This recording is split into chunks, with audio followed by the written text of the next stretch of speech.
Mengki sampean praktekno waktu napa mawon. Akal jenengan lepaso urusan dunya.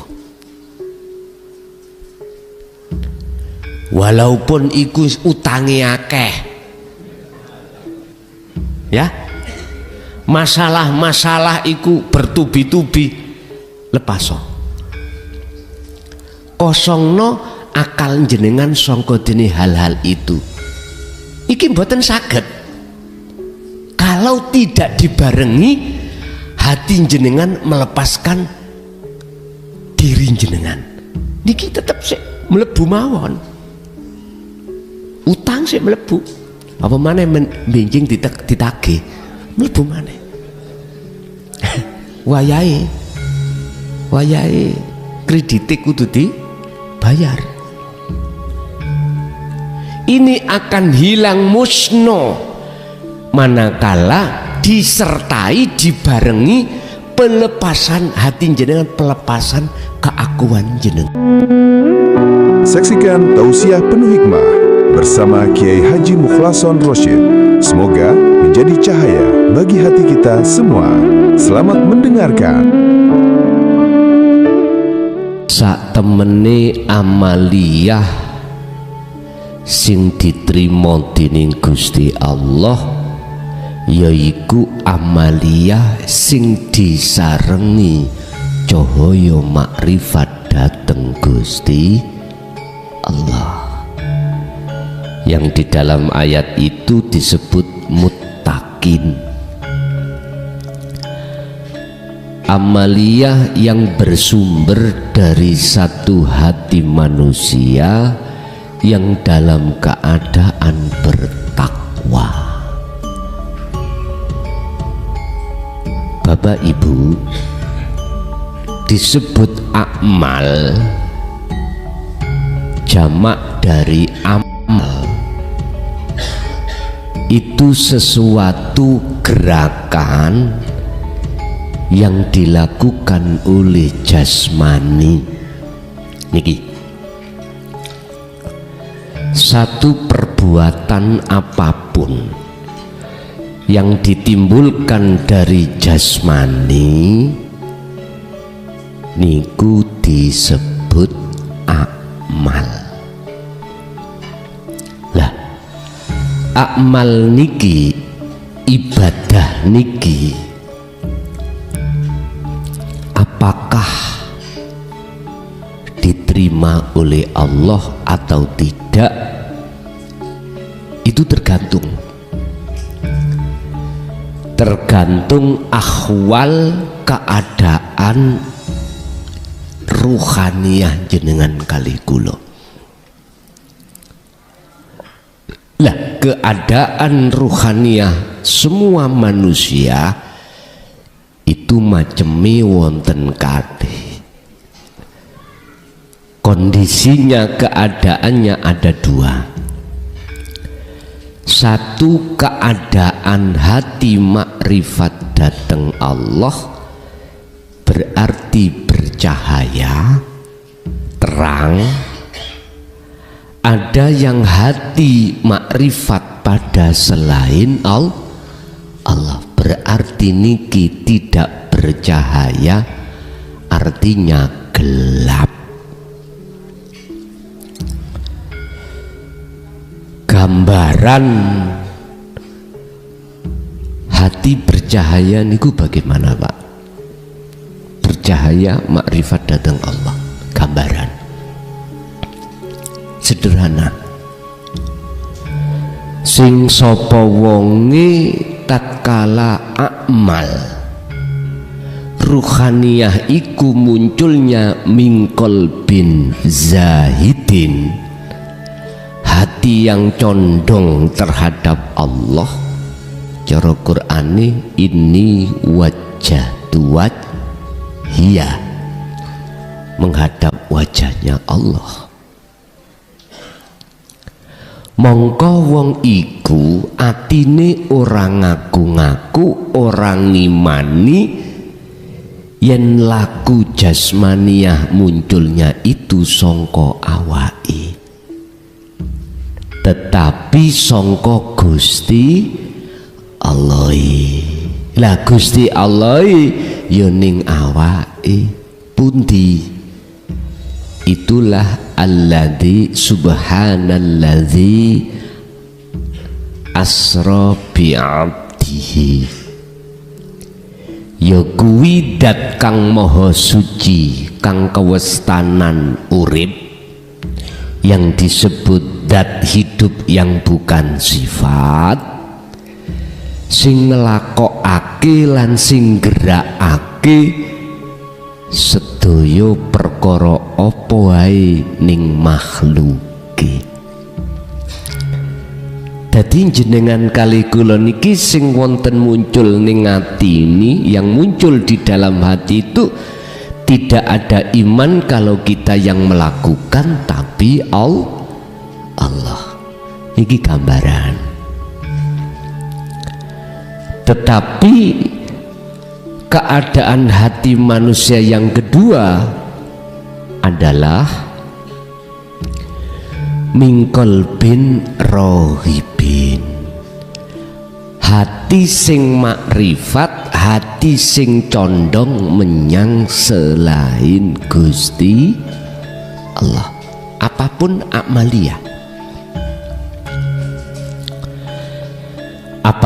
amalia, baik di dalam waktu sholat maupun di luar aktivitas sholat, semua itu disebut amal, dan itu menjadi ibadah penyembahan si kawula menyang Gusti, diterima apa ora. Lah ngibadah teng mriku kepara kalih wonten ngibadah sing murni makhdhuf, wonten ibadah yang tidak murni alias ghairul makhdhuf. Murni contoh sholat, zakat, poso, haji dan lain sebagainya. Yang tidak murni kita kerja, kita makan, kita minum, kita bersosialisasi pada masyarakat. Itu ibadah yang tidak murni. Cuman pertanyaannya, keadaan hati kita ada di mana? Di nomor pertama tadi atau di nomor dua? Jelas yang keadaan di pertama mingkol bin zahidin, makrifatnya pada Allah.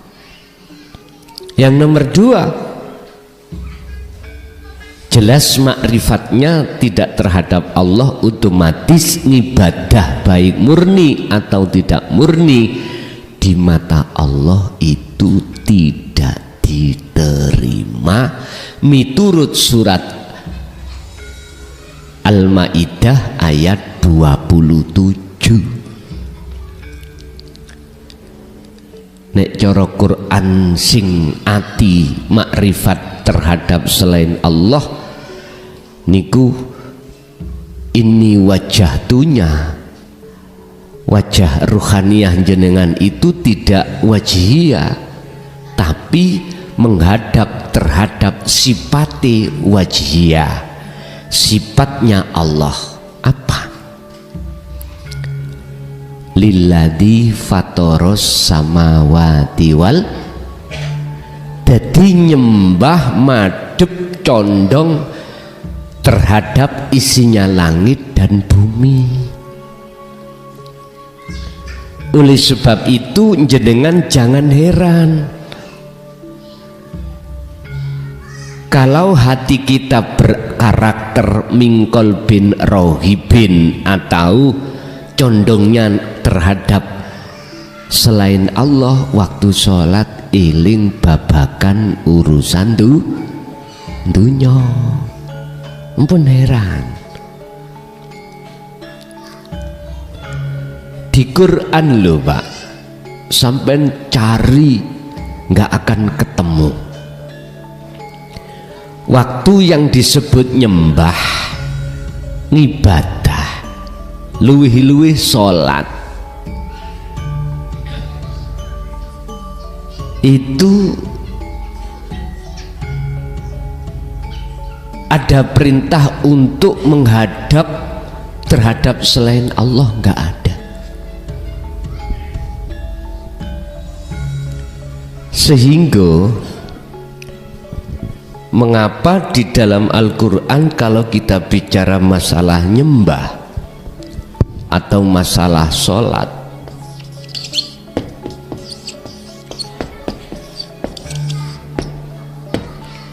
itu kalimah koma bukan kalimah fa'ala. Ada apa?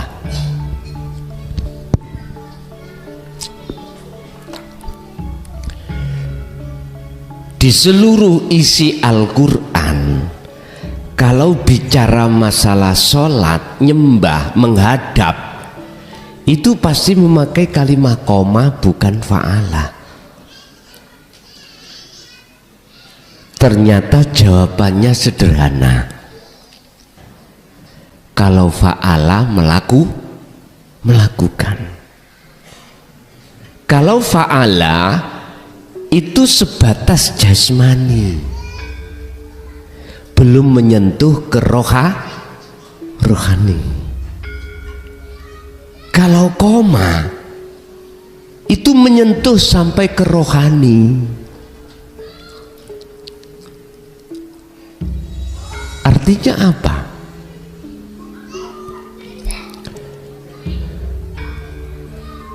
Manusia wajib, khususnya umat Islam yang sudah mukmin, itu ketika dia melakukan sholat wajib ketemu Allah, wajib bertemu Allah, wajib makrifat dateng Gusti Allah. Lah inilah sebab mengapa kita umat Islam karakter kita ruhaniah ini hanya memakai fa'ala prakteknya, karena memang terbatas, sangat terbatas. Pengajaran tentang koma, pengajaran tentang dinut tauhid itu disampaikan. Akhirnya kita sebagai umat menengah ke bawah, pengetahuan tentang koma, sholat yang bisa makrifat pada Allah itu minim dan tidak mengerti.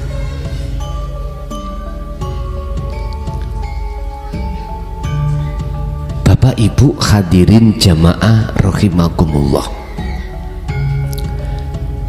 kita tahu bahwasannya kesempurnaan kekafahan agama Islam itu posisinya ada di titik makrifat, syariat thariqat, hakikat makrifat. Tapi berhubung tentang keilmuan, pengetahuan hakikat makrifat itu tidak disampaikan di tengah masyarakat umum, maka otomatis masyarakat itu tidak begitu mengenal, memahami tentang ruhaniyah kita pada Allah, yang alasannya tidak disampaikan berbagai macam. Dan inilah Bapak Ibu menghambat perjalanan ruhaniyah jenengan kali kula ning wonten donya iku untuk mengenal dateng sejatine Gusti Allah. Akhirnya jenengan kali kula nggih diwuruki fa'alato, sing penting laku jasate, ngoten tok. Akhirnya ruhaniyah jenengan yang biasanya karakternya itu amaroan, bludrek, ngamuan sampai tuwek nggih ngamuan. Karakter kita ada hasud sampai tua senengane hasud. Karakter sampean kali kula mulai sejak dewasa ini berpenyakit, hati ini penyakit takabur, sampai tua ya takabur. Serakah ya tetap serakah. Dan sifat-sifat Allah ini lho Pak, yang menjauhkan ruhaniyah sampai datang Allah. Mula sangka iku sinten yang mau disalahkan? Nggak bisa kita menyalahkan masyarakat, nggak bisa. Lawang kita itu memang namung dicekoi, hanya dididik tentang ilmu akmal, ilmu jasmani, ilmu syariat saja. Akhirnya nggak bisa untuk kita mencapai target di dalam sholat makrifat datang Allah, mboten saged. Padahal Allah jelas mengatakan waqumu lillahi qanitin ay khashi'in. Jagalah sholat itu dalam keadaan hatimu khusyuk pada Allah. Makanya kalau dalam pengajian syariat mana bahas tentang sholat khusyuk? Boten. Paling bahas kewajibane, syarat, rukune, lak ngoten nggih. Tidak sama sekali menyentuh ke ranah ruhaniyah kita untuk kekhusyuan datang Allah, mboten wonten. Terus dibuat apa Qur'ani? Lah nikilah kesadaran pada saat itu di tengah-tengah masyarakat mboten wonten, memang karena masyarakat itu sendiri kita dididik hanya sebatas ilmu syariat, tidak diajarkan tentang ilmu kaweruh atau ilmu hakikat. Niki persoalannya. Pun kembali kepada materi. Mana dan bagaimana caranya akmaliyah ini hati jenengan bercahaya? Bagaimana caranya? Pun dalu niki malam ini kula buka tanpa ada tebeng aling-aling. Saya minta kula suwun dateng panjenengan kali kula bila mana ada kalimat saya yang menyinggung perasaan jenengan, sebelumnya kami mohon maaf.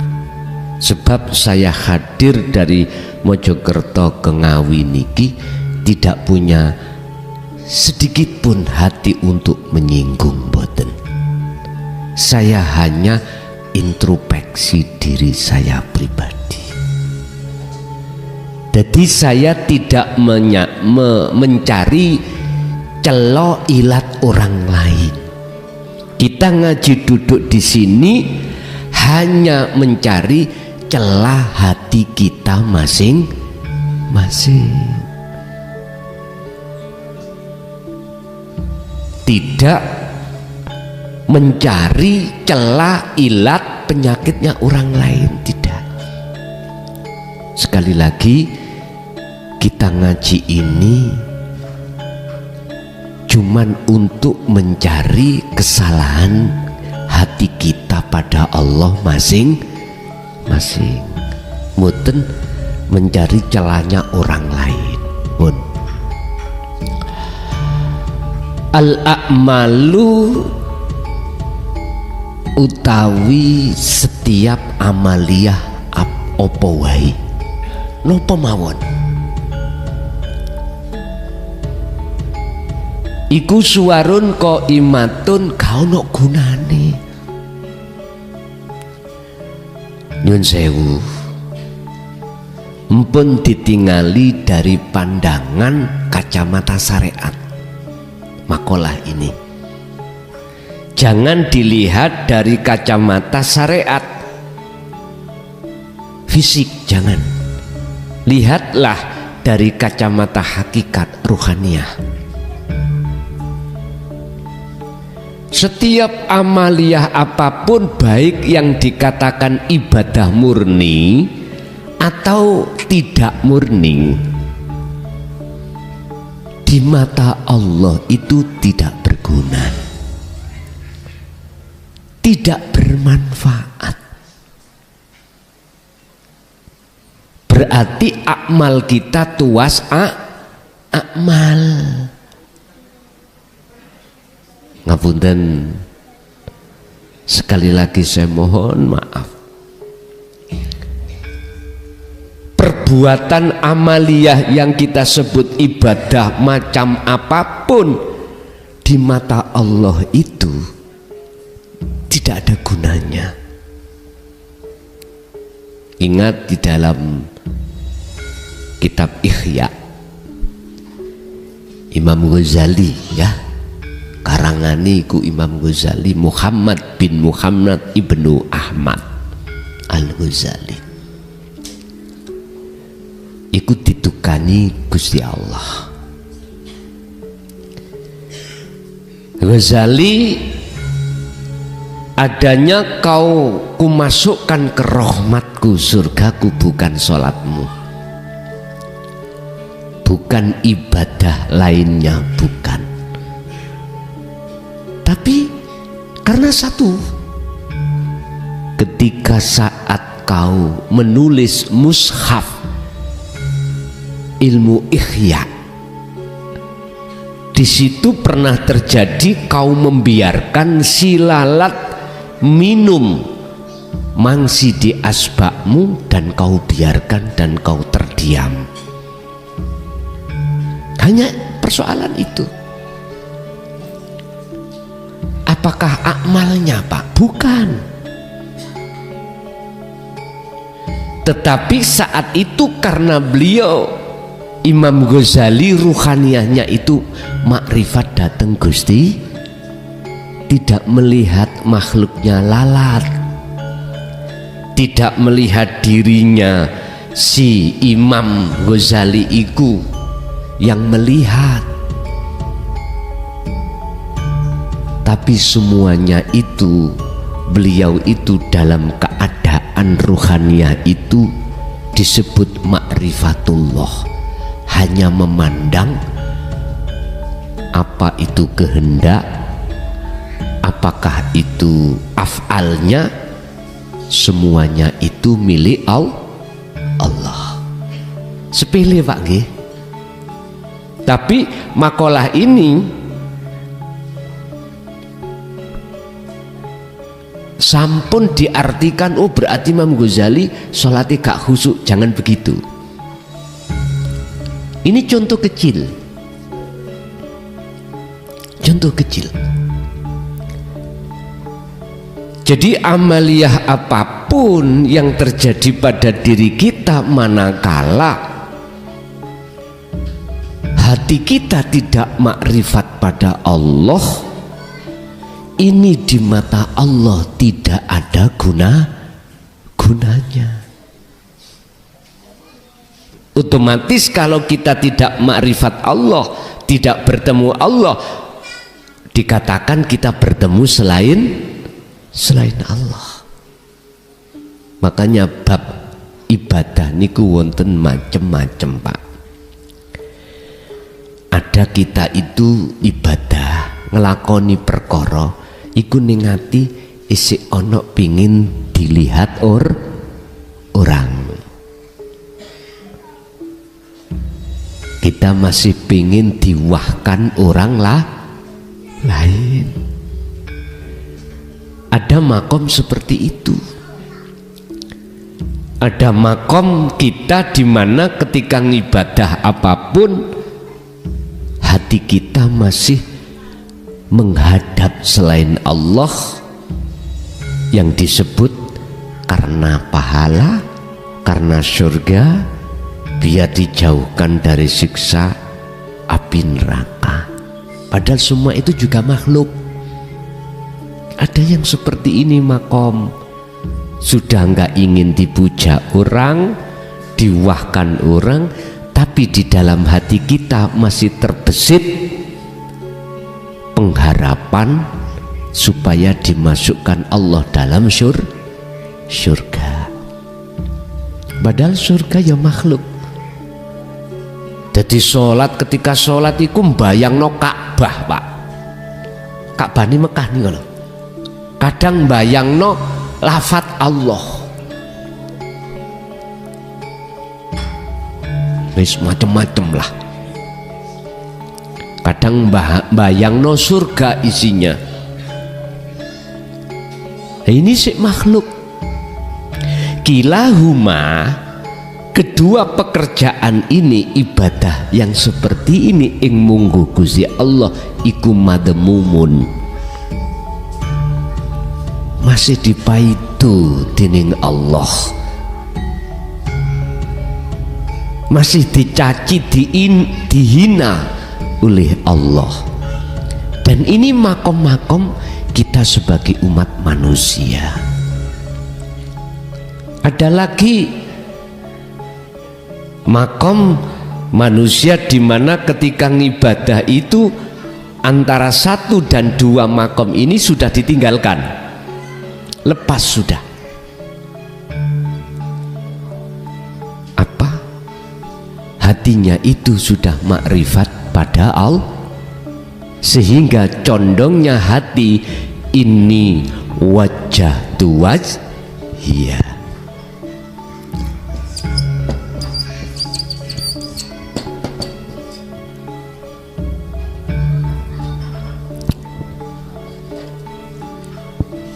Keliru spidol Pak niki Pak. Niki spidole ora kena digosok. Hati wonten spidol sing kenging digosok.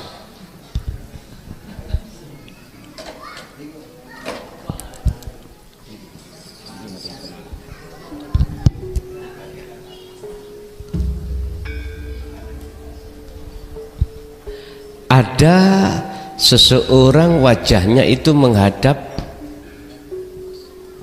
sejatining Allah, disebut wajhiya, wajah Allah. Ada seseorang itu wajah rohnya itu menghadap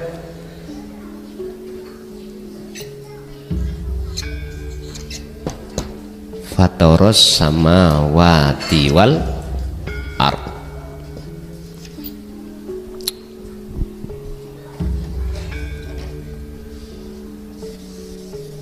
Podo gak kena. Oh mungkin papane ya, papane njok ganti sing halus.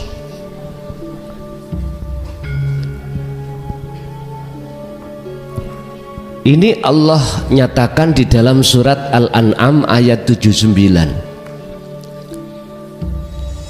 Seseorang ketika ngibadah itu ada kalanya wajah ruhnya itu makrifat datang Allah, ada kalanya wajah ruhnya itu makrifat pada isi langit dan bumi. Ini makhluk. Lah ahli ibadah al-ubad yang ketiga niku menghadap ini makrifat. Terus bagaimana caranya ruhaniyah sampean kali kula bisa menghadap wajah Allah? Ini harus dikasih nur makrifat.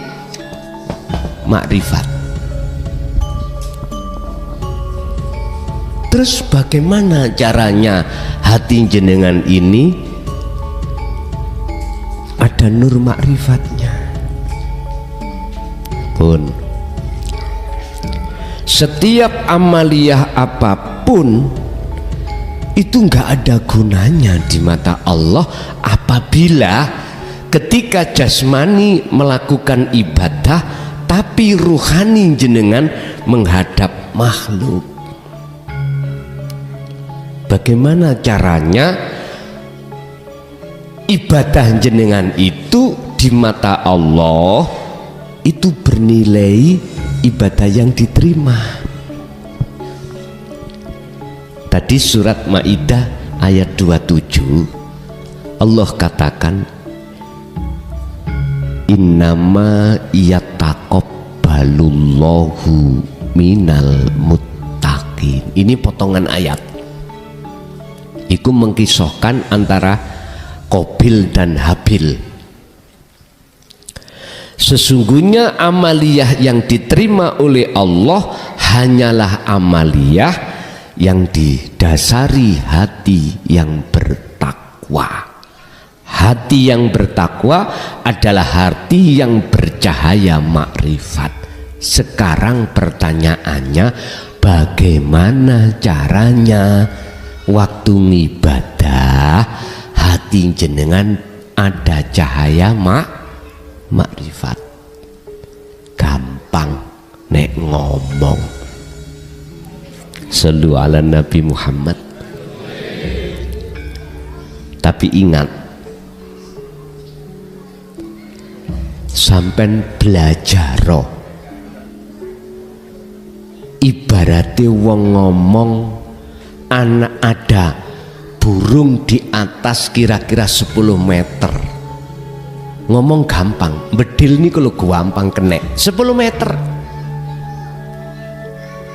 Andai kata jenengan tidak sebelumnya latihan bedil, ora iso. Ngomong gampang 10 meter langat ini. Coba jenengan mulai kecil nggak pernah megang bedil, disuruh bedil manuk ae lho, gak usah bedil api, gak usah. Nek bedil api tambah wangel karena ada getaran. Dengan getaran itu akhirnya nggak fokus. Bener kaitannya harus dikeker. Oleh karena ada getaran berarti senjata, terus efek peledak amunisi akhirnya goyang. Nggak percaya jajal. Masalah kula dhisik nggih pun latihan ngoten niku. Nek bedil manuk mboten sepinten, tidak getaran gak sepiro. Iku kalau kita tidak latihan terlebih dulu susah Pak, susah. Sama semuanya ngomong gampang Pak, tapi ketika praktek kalau kita tidak latihan dulu susah untuk bisa mendatangkan cahaya makrifat. Pun sekarang malam ini kula ngomong gampang supaya jenengan cek mboten merasa berat dalam latihan. Pun bagaimana caranya hati jenengan itu selalu cahaya makrifat itu datang menyala, lebih-lebih ketika saat ibadah. Sebab apapun jagate dunya iki, apabila tidak ada cahaya terjadinya gelap gulit. Wong Jawa ngarani peteng dedet. Pun mungkin di Ngawi dulu pernah tahun 6 berapa gunung pundi meledos ndadekno weteng. Siang-siang padahal matahari nggih muncul. Gunung napa? Krakatau apa gunung ndi Pak niku? Nek Mojokerto terjadi. Wong kula sik cendil. Nggih medal sengenge niku. Tapi nggih peweteng dedet. Berarti cahaya makrifat di hatiku selalu dinyalakan Allah. Iya. berhubung banyak mendungnya, kabute akhirnya jagate ati yo melo peteng. Kalau gelap ini nabrak-nabrak jenengan, tidak tahu mana jalan yang terang, mana jalan yang benar dan tidak, pasti tidak tahu, wong gelap ya Pak. Gini ajalah, sampai nanti habis pulang ngaji masuk kamar, lampu nih pateni jret, peteng dedet, sampai mencicilo, ketinggal garwa sampai ndelojor mboten ketinggal. Kita tidak akan pernah bisa melihat apapun di depan kita. Ibaratnya seperti itu Pak, keadaan jagate hati kita. Jagate hati sampean kali kula niki tanpa batas Pak. Nek dunya berbatas, nggih masjid ae ono batese. Kalau jagatnya hati tidak terbatas. Lho iku lho gelap. Akhirnya nggih penduduknya nggih deladap. Oh, bahasa Indonesia deladap. Melaku kesasar-sasar itu namanya deladap. Bingung, namanya bingung. Ya seperti itu. Terus pertanyaannya, bagaimana cahaya makrifat di dalam hati jenengan itu tidak terpengaruh dengan keadaan mendung-mendung iki? Mendunge kudu diilangi, hijabe kudu diilangi. Yang bisa menghilangkan cuman Allah.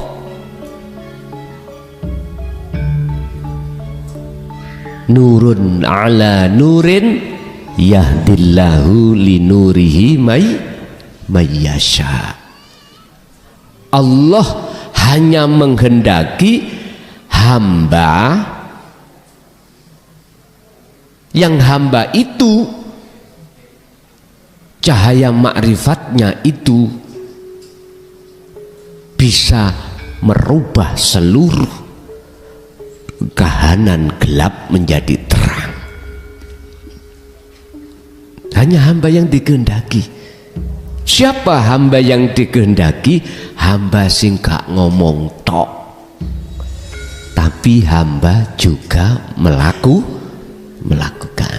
Untuk di situ apa yang harus kita lakukan? Pun sampai catet kayak modal sampean sowan ing ngersane Allah. Wa arwahuha wujudu siril ikhlas. Akmal iki Pak, ibadah iku kudu sampean kasih roh, harus sampean kasih nyawa.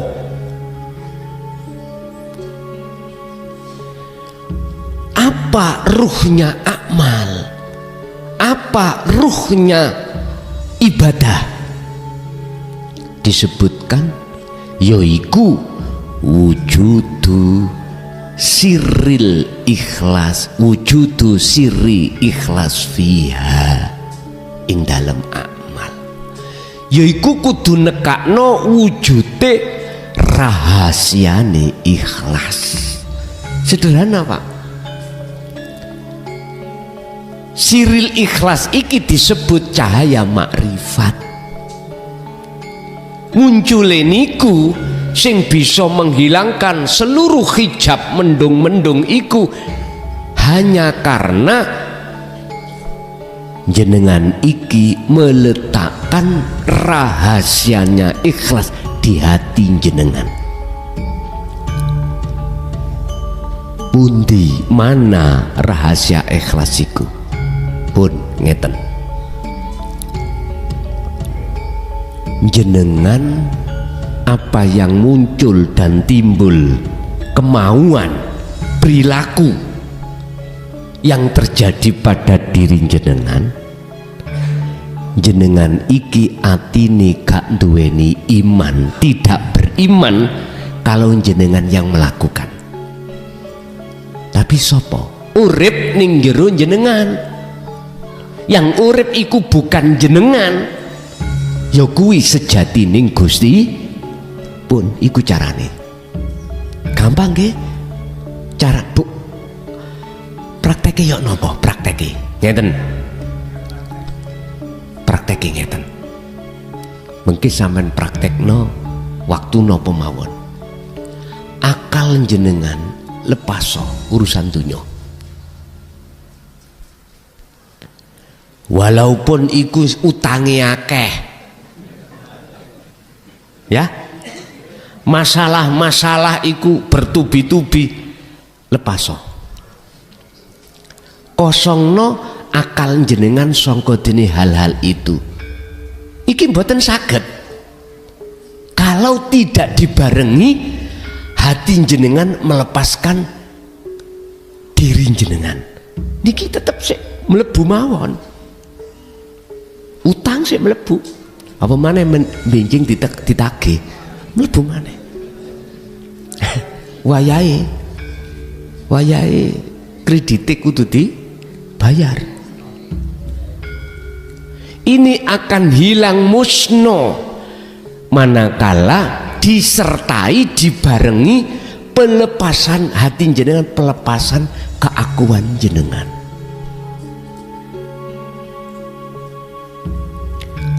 Wa idh qala Musa liqaumihi,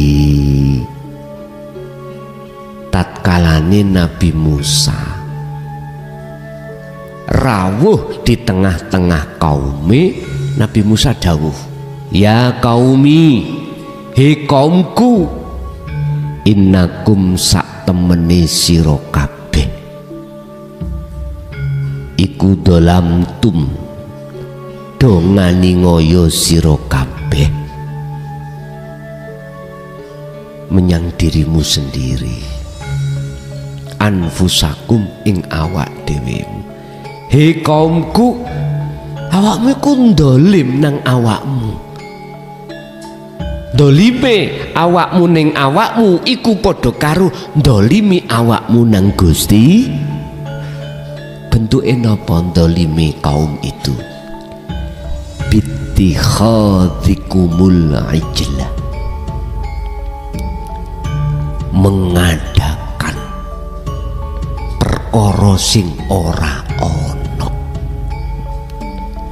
mengadakan perkara sejatinya yang tidak ada. Kula wangsuli melih, mengonokno perkara sing ora ana sejatine. Sinten Pak perkara sing ora ana sejatine? Sakliyane Gusti. Dengan bentuk yok nopo? Hatine kaum iku mang Pak merasa keakuan diri makhluk iki duwe ini duwe iku, iso iki iso ngunu iso ngene. Akhirnya jenengan sholat iku merasa bisa sholat, krono sholat iku diakoni sholatnya dewe. Niku lho maksude ndolimi ning awake. Sebab sapa wonge ndolimi ning awake, mongko betul-betul wong kuwi ndolimi nang Gusti Allah. Kalau di dalam ayat itu mau maksudnya bittikhadikumul ijla, dengan bentuk umat Nabi Musa iku nyembah sapi utawa anake sapi disebut. Mangkane iki Dzulhijjah ayo dibeleh. Cuman umat Islam beleh sapi dohir, sapi batine dijarno lemu-lemu Pak. Dan sapi jero iki ora iso mati. bendino mangan, bendino njaluk bagian. Akhirnya waktu sholat diakoni, sholatku lho iki berarti sapine oleh suket mangan terus Pak. Ya napa oleh gak getot Pak. Keadaan ruhaniyah akhirnya jadi budaknya hawa nafsu ngene iki. Bittikhadikumul ijla. He kaumku, marenono kelakuanmu. Ndang lekas tobato ila bariikum maring Gusti kang dadekno awakmu. Ya urip ning awake. Carane ya nopo? Bagaimana caranya bertobatnya kaum itu? Bertobatnya kita, biar hati gak gelap, biar hatiku terang benderang. Faktulu anfusakum, bunuh diri yo.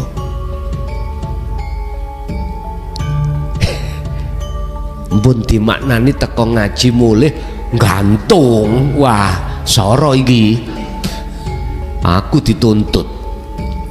Faktulu do matenono sira kabeh anfusakum ing awak dhewe sira kabeh. Iki ayat ini bahaya lho Pak. Kalau tidak membuka Al-Qur'anul Qadim, buka Al-Qur'anul Karim tok bahaya. Akhirnya diartikan bunuh diri. Lho niki sering terjadi. Ngajine tak sawang-sawang, mantuk-mantuk. Tapi mari mantuk gak balik. Iku jenenge keturon. Akhirnya mantuk pahamane bunuh diri. Akhirnya ada uang 50.000 beli tampar. Peneret wis terus Gusti tobate carane bunuh diri. Wah payah iki. Gini loh Pak maksudnya ayat faktulu anfusakum iku dalam hati jenengan lepasen rasa pangrasa keakuan kita sebagai makhluk yang bisa menjalankan, dilepas. Terus tetapkan dalam hati jenengan urip iki sing duweni peran Allah ini yang melakukan. Bahasa sederhana, gerak sampean kali kula sebab digerakno Gusti. Lah Gusti Allah iku ning awak sampean.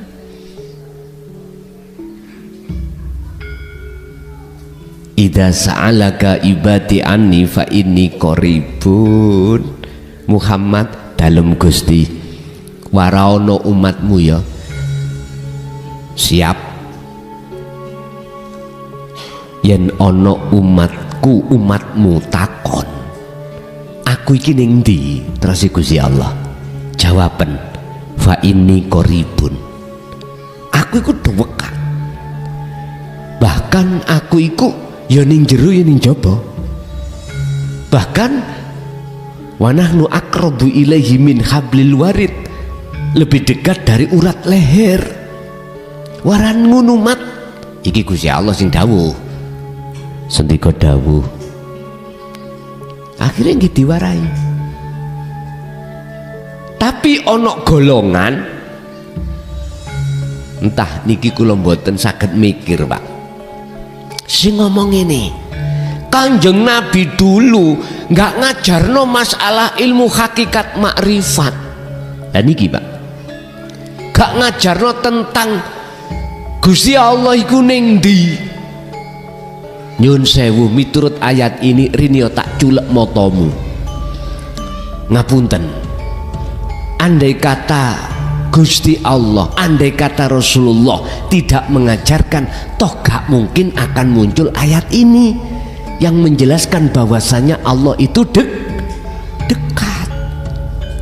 Entah kula mboten saged mikir kono sing wani-wani tentang ayat ini sehingga masyarakat dikongkon ngomong opo jari sing ngecat Lombok mesti ndodeng dukur. duding ke atas. Rumangsamu Gusti Allah angkruk-angkruk nuk mendung ngono ta.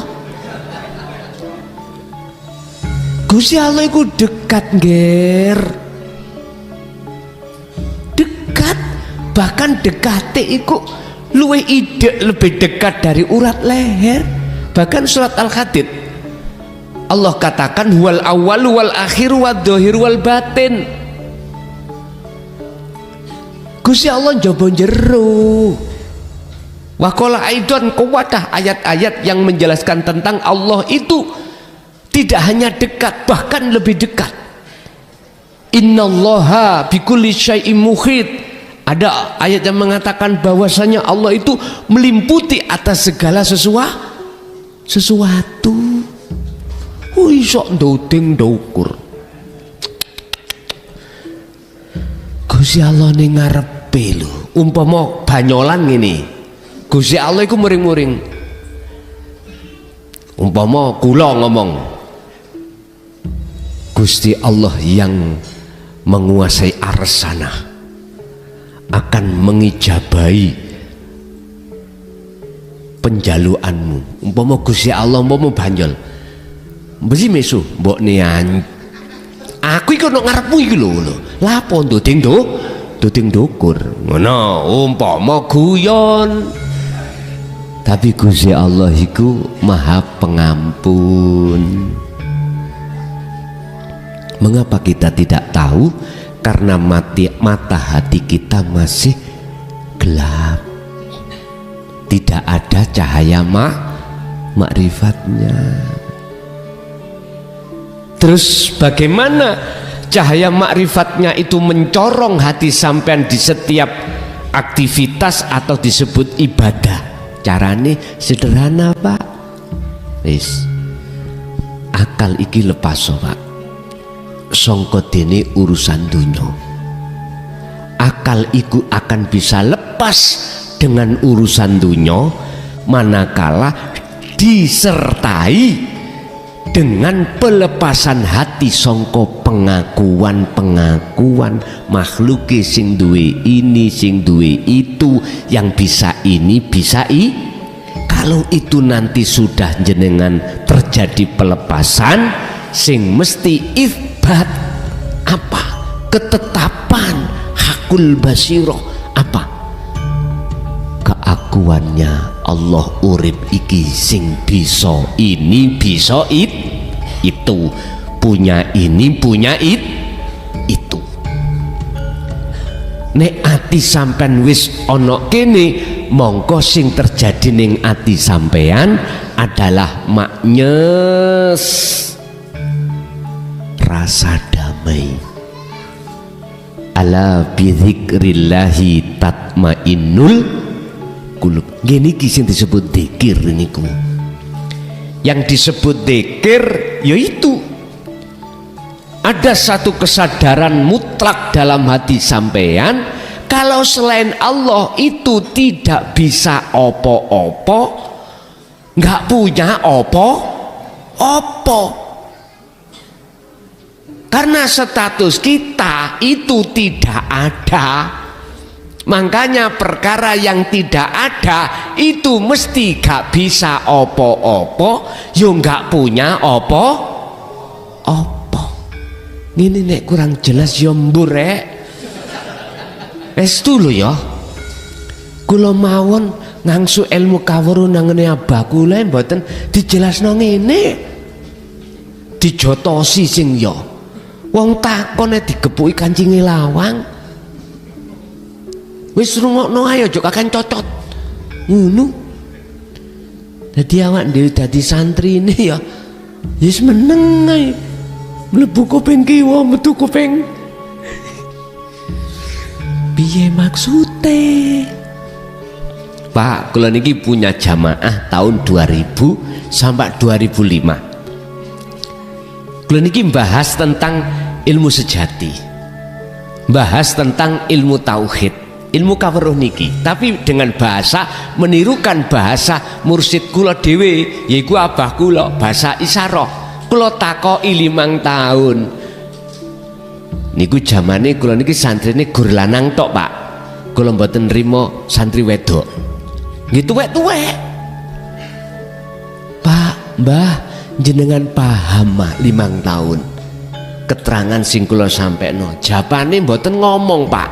Ngeten. Ya Allah, wis padha. Aku biyen yo ngono, Pak. Mboten niku ndadekno ati kula gresah, Pak. Walaupun di situ saya tahu semua karena Allah, tapi sifat manusiawi basariah niki nggih gresah. Akhirnya metu unek-unek ngeten, kaya minteri Gusti Allah. Gusti Allah tak wurui. Gini ki cara bahasane ngoten kartoloan guyon. Gusti nek kaya ngene modele kapan paham-pahami? Niku Mbah Nyol. Nggih. Nyuwun izin Gusti. Kula gelar mboten isyarah tapi maknanya aja. Ben jelas dos pundi. Jawabane sederhana, Pak. Nek gelem gulumu dipedhot. Ngoten niku nek tiyang sakniki lak mikir piye anakku, piye bojoku, lak ngoten nggih. Lah kulo dipedhot. Ternyata bukan maksud zaman nalika itu secara fisik diputus, tidak. Jenengan dipedhot, diputus dengan urusan-urusan dunya. Tidak hanya secara ruhaniyah tetapi juga secara jasmani. Bicarane diturokno Gusti Allah meh setahun. Berarti kan kailing apa? Gitu. Coba sampean tilem. Lah gak kelingan utang. Mboten kelingan maem, mboten kelingan kesenangan dunya. Aku iki turu nak ndukure stream bed apa nggone pring ya. Wis mboten mikir. Nek wis turu kan wis mboten enten, Pak ya. Diturokno gedene sakmono meh setahun. Akhirnya masyarakat kula ngomong, "Guson saiki gendeng." Jadi turu ya apa ya? Apakah kurang lama Ashabul Kahfi di dalam gua? 300 lebih tahun. Kula lho namung meng setahun mboten enten, Pak. Setahun tidak ada. Sebab kula ajenge tilem iku kula bunderi. Sing jenenge tanggalan niku. Wis meneh aku mulai turu. Kula bunderi. Terus sadar-sadar kula hitung. Loh. Oh berarti kalau setahun. Sik sakmono. Lah akhirnya menginjak tahun 2007 barulah saya gelar secara terang-terangan di muka umum. Tadinya singit-singitan, Pak. Pondok dulu Jaya Baru itu sebelum gedung niku gubuk, Pak. Ukuran sekitar 4 kali 5 angkring, Pak. Jadi ngajine dalu. Nek sepi wong klesik. Bahasa isyarah hae klesik. Tahu klesik nggih? Kalem-kalem. Mboten damel speaker ngeten mboten. Lah masuk 2007 baru di luar berarti di teras rumah dengan orang yang bisa dihitung jari. Udah.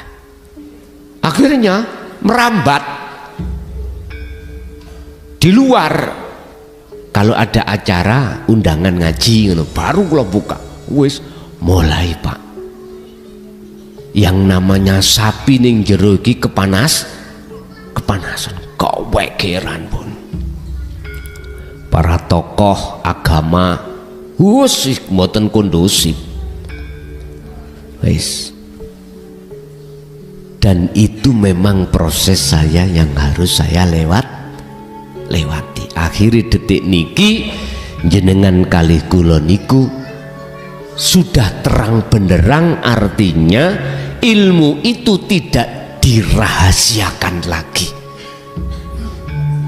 Munculnya wahyu, huwallazi arsala rasulahu bil huda wa dinil haq liyudhhirahu 'ala dini kulli walau karihal musyrikun.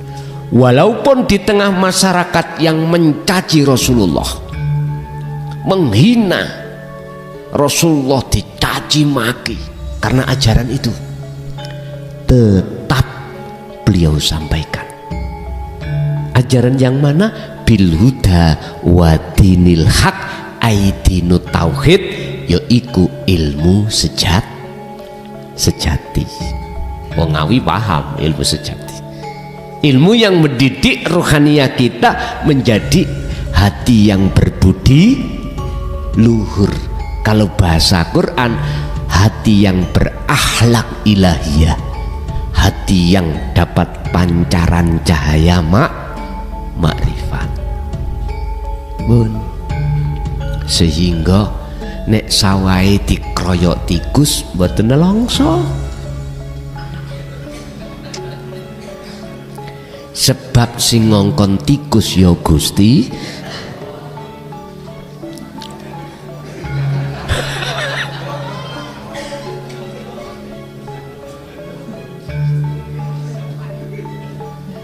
nah wi sak mangke panen tikus. Saya tadi melihat lewat jalan kok ada lampu merah-merah biru. Iki nyapa? Kula kinten tiyang pados kodhok. Ternyata kula wau tangklet dateng Mbah Yai, napa? Niku njerati tikus. Kok samarku sing jerat melok kejerat.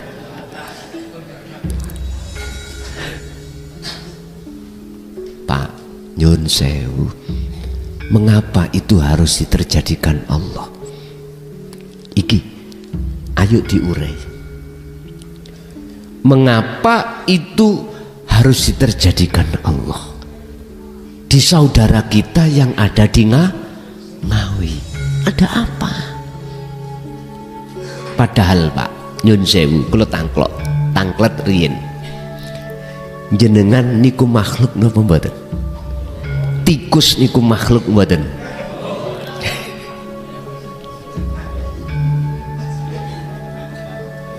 Pun ayo bahas ilmu sejati nggih. Ilmu sejati ayo dibahas. Nek ilmu syariat wis gelotok sampean. Ayo belajar nguri-nguri ilmu sejati. Ayo belajar nguri-nguri ilmune Kanjeng Nabi, ilmu tauhid. Ngeten ya. Kita sejak kecil Pak, sebetulnya wis dididik oleh orang tua kita tentang status kita, bacaan la haula wala quwata illa billah. Bacaane wis diunekno, cuman prakteke isine la haula itu tidak kita ketemukan. Ternyata ngeten, kita makhluk ini la haula tidak ada, tidak bisa punya daya upaya untuk melakukan apapun. Coro tikus sendiri tidak punya daya upaya untuk merusak tanaman atau makan tanduran, nggak ada. Kita pun tidak punya daya upaya untuk nandur pari, nggak punya. Asli nih loh Pak, yo ayo kita bilang asli nih. Wala quwata makhluk itu juga tidak punya kekuatan untuk bisa menanam padi. Sama dengan tikus. Tidak ada bisa tikus daya upaya untuk merusak, untuk makan padinya. Enggak ada. Bila mana itu terjadi, semata-mata ilabil. Karena hidup, karena urip. Baik yang ada pada diri kita, makhluk manusia, ataupun di makhluk tikus. Dan hidup yang ada pada diri kita manusia makhluk dan diri makhluk tikus iku la farqa bainahum, tidak ada bedanya. Bagi siapa? Bagi syuhudul wahda fil kasroh, bagi hati ruhaniyah yang sudah mengesahkan Gusti Allah. Bagi yang belum bisa mengesahkan, tidak bisa, Pak. Maka gak salah bagi kita yang belum mengesahkan terus pasang setrum. Gak salah bagi kita yang belum mengesahkan sampai pada keesaan Allah. Nyun sewu, Pak. Napa? Diubupi apa itu? Belerang dan lain sebagainya. Dengan harapan cek metu terus digaya pui lak ngoten nggih, mati. Nyemprot wereng. Mboten salah. Niku memang hukum syariat. Tapi iki gak mari, Pak. Isoke mari yo napa? Isoke mari. Situk jawabane. Ojo dipateni tikus iku. Ojo gregeten atimu ambek tikus. Ridho ikhlas kuwi menyang gesang. Carane apa?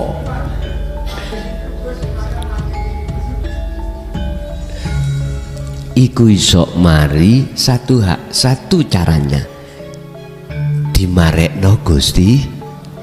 Wakat bayan Gus kabeh ngono. Ngene lho dulur. Gusti Allah mareni iku ya ana maksude. Gusti Allah gak mareni nekakno penyakit iku ya ana maksude. Cara saya itu wis ora udal-udal hukum syariat. Nek udal-udal hukum syariat kok boleh mencari kesalahan manusia orang lah. Ini Pak Yun sewu, mungkin sampean buka di dalam surat Ar-Rahman. Ning kuno wonten ayat sing bolak-balik di baleni. Fabi ayyi ala rabbikuma tukadziban. Wis ta, iki cara Gusti Allah dawuh. Nikmat apa lagi yang kau dustakan dari aku? Jadi kita tidak sadar, Pak, isoke ambekan iku sebab diambekno Gusti. Kita bisoke nyawang rungu berjalan apapun karena sebab dilayani Allah. Lah wong hati kita nggak sadar, nggak ada kesadaran kalau setiap saat dan waktu yang melayani kita sebagai makhluk itu cuman Allah. Dengan bentuk kita aku kalau kita yang melakukan itulah akhirnya Gusti Allah ya muring ditenonaken tak jukukno wayangku situk jenenge Atikusu. Gus dalem Gusti rusaken tandurane si A, boten panganen, rusaken tandurane si A. Wong si A iku wis ngerti to apa ora ngerti to, isoke si A nandur ya aku. Terus pari oleh cukul ya si nyukulno aku. Lah kok sebab tak emes, sebab tak ramut aku wis Gus hancurno Gus. Siap Gusti, dihancurno. Kadang-kadang belum woh sik kae cukul ngoten disikat. Terus Gusti Allah ngomong ngeten, hei menungso, apa urusamu? Apa urusamu aku ngerusak iki? Wong iki ya barang-barangku. Lah ngoten nggih. Awakmu ya wekku. Pari ya wekku. Tikus ya wekku. Awakmu kate ngamuk-ngamuk iku urusanmu apa? Walillahil masyriq wal maghrib. Semua makhluk jagat timur sampai jagat barat itu weke Gusti masih dirusak Allah dhewe kate ngomong apa? Iki bahasane Gusti Allah. Lah ngono iku ben gak ngono ngene. Wis sak mangke awak dhewe harus berakhlak ilahiyah. Pun iku jawabane. Ojo ndolimi menyang awake. Sebab sapa wonge sing ndolimi terhadap dirinya sama halnya ndolimi terhadap Gusti Allah. Ndolimi sing apa sih Pak nang awake? Nggih, cara kula iki sing ngaji aku. Sing ngomong aku. Kita aku. Makhluknya dalam hatiku ya. Lah niki contoh kecil mawon ngeten iki. Ya niki kula dolim neng awakku dewi. Oleh sebab itu faktulu anfusakum, lakonono, bunuhlah keakuanmu itu. Merasa keakuanmu dirimu yang melakukan. Kalau kau sudah membunuh hal itu atau menjinakkan hal itu, maka muncul dalam hati jenengan semua keakuannya Allah. Dalikum khairul lakum inda bari'ikum. Itu lebih baik yang kau lakukan di mata Tuhanmu. Sebab dengan begitu aku kok gak ngongkon tikus ngerusak. Pun nggih semra jawabane nggih. Tujuan sampean iki mau mematikan keakuan diri, bukan maksudnya tikusi gak bukan Pak nggih, bukan. Tujuan sampean iku mau mematikan keakuan diri karena proses supaya cahaya makrifat di dalam hati jenengan itu mencorong. Dengan begitu maka ruhaniyah sampean menghadapi makrifati betul-betul menyang Gusti. Sebab nek wis kaya ngono mongko tutupan ayat yang terakhir Al-An'am ini ditutup wama ana minal musyrikin, dan saya tidak termasuk orang yang mendolimi diri sendiri. Saya tidak termasuk orang yang menyekutukan Allah. Saya bukan termasuk orang yang menduakan Allah dengan yang lain. Tapi kalau wajah tune awak dewi madhep samawati wal ard, maka manafinya tidak ada. Akhirnya artinya dan saya termasuk orang yang menyekutukan Allah. Sampai benjut ya ora iso teko makrifat itu, cahaya makrifat ora iso teko. Akhirnya ruhaniyah sampean kali kula kegolong ruhaniyah yang gelap gulita. Fi qulubihim maradun fazadahumullahu marodo, yaitu hati yang berpenyakit. Akhirnya riak muncul, takabur muncul, hasud muncul, apapun sifat-sifat yang jelek itu muncul Pak. Niki mesti wong iki nek mati akhirnya suul khotimah. Wis naudzubillah. Tapi kalau hati sampean sudah betul-betul wajah tu wajia, mesti sedone husnul khotimah. Gak ate amin ya wis mesti. Wis mesti. Iki ilmu sejati, ilmu kaweruh, ilmu tauhid itu memakai hukum pasti, boten memakai hukum insya Allah boten. Kalau kita masih di syariat, hukumnya harus insya Allah. Bila mana Allah menghendaki ya mesti terjadi, kalau tidak menghendaki ya tidak. Lah BPE berarti di antara dua hukum iya atau tidak kita belum tahu, karena hukum BPE. Nek Allah ngersakno ya terjadi, nek ora ya ora.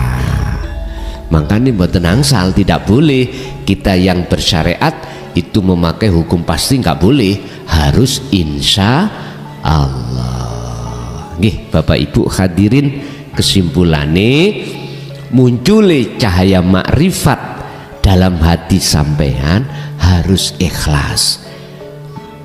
Carane muncul ikhlas, hati sampean tidak merasa jenengan yang melakukan. Sopo? Ya Gusti Allah yang melakukan. Barulah itu ikhlas. Sak temene gak rumangsa melok duwe, ya ora rumangsa iso agawe. Baru itulah akan muncul ikhlas. Bapak Ibu hadirin jamaah rahimakumullah, materi sudah kusampaikan yang berjudul A'maliyah yang bercahaya. Itu tadi ayatnya surat Al-Maidah ayat 27 ya. Sesungguhnya ibadah amaliyah yang diterima oleh Allah, ibadah yang bersumber dari hati yang bertakwa. Lah bertakwa itu bersumber dari tiga hal: ilmu, amal, istiqomah. Ini namanya takwa. Ilmu yang dimaksud adalah ilmu sejati, ilmu tauhid, ilmu yang mengajarkan hati untuk mengesahkan Allah. Amal ini adalah praktek. Istiqomah terus menerus, barulah muncul cahaya makrifat atau ikhlas. Mulai awal sampai akhir, bila mana banyak kalimat yang dirasa di hati menyakitkan, saya pribadi mukhlason nyuwun agungi pangapunten.